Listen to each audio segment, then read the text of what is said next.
السلام علیکم۔ میر حسن کی مثنوی سحر البیان کی مختصر کہانی۔ سحر البیان کی مختصر کہانی کچھ یوں ہے کہ ایک بادشاہ اولاد کی نعمت سے محروم تھا۔ جب اس پر مایوسیوں کے بادل چھا گئے تو اس نے نجومیوں اور جوتشیوں کو بلایا تو انہوں نے اولاد کی پیشن گوئی سنائی۔ انہوں نے بادشاہ سے کہا کہ جب وہ 12 سال کا ہوگا تو ایک پری اسے پرستان لے جائے گی، بہرحال وہ زندہ رہے گا۔ چند دن بعد بادشاہ کو اللہ تعالیٰ نے چاند سے بیٹے سے نوازا۔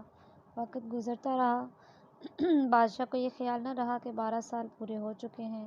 اس نے بیٹے کو محل کی بالائی منزل پر سونے کی اجازت مرحمت فرما دی۔ مارخ پری ادھر سے گزری اور وہ شہزادے کو اپنے ساتھ پرستان اڑا کر لے گئی۔ بادشاہ نے خبر سنی تو وہ مارے غم کے پریشان ہو گیا۔ مارخ نے شہزادے کو خوش و خرم رکھنے اور اس کا دل بہلانے کی کوشش کی، مگر اسے اس ماحول سے انسیت پیدا نہ ہوئی۔ وہ مارخ نے شہزادے کو عقل کا گھوڑا دے کر ملک شام روانہ کر دیا۔ جب شہزادہ شام کے ایک باغ میں اترا تو وہاں بدر منیر اور شہزادہ ایک دوسرے پر جی جان سے فریفتہ ہو گئے۔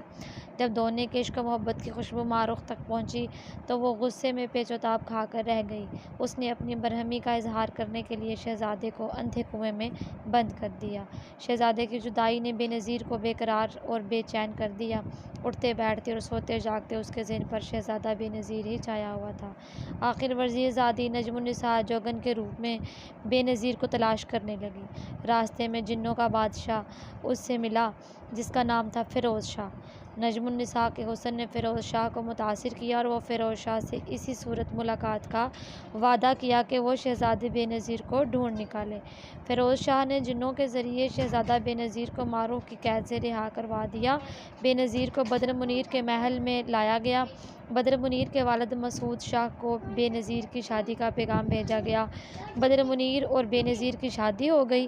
ان کے بعد نجم النساء اور فیروز شاہ شادی کے بندھن میں بندھ گئے۔